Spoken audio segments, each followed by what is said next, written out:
იცოდით, რომ ლამბორჯინს არ დაუწყია სუპერქარებით, მან დაიწყო ტრაქტორებიდან. ფერუჩიო ლამბორჯინი დაიბადა 1916 წელს იტალიაში. იგი იყო გამოცდილი მექანიკოსი. მეორე მსოფლიო ომის შემდეგ მან პატარა ქალაქ ჩენტოში დააარსა ლამბორგინი ტრატორი, რაც წარმოადგენდა სასოფლო-სამეურნეო ტექნიკის საწარმოს. იგი აწყობდა ტრაქტორებს სამხედრო ტექნიკის ნარჩენებისაგან.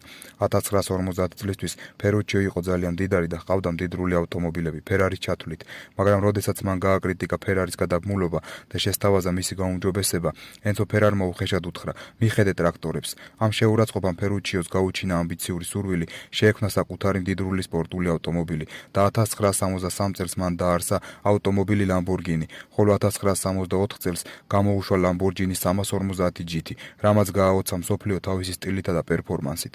დღეისათვის კი სულ ეს იყო. მეტი ასეთი ვიდეოსათვის დაალაიქეთ ვიდეო, გამოიწერეთ არხი და დაგვეხმარეთ განვითარებაში. ასევე დაგვიწერეთ კომენტარებში, რომელი ბრენდის შექმნის ისტორიის მოსმენას ისურვებთ.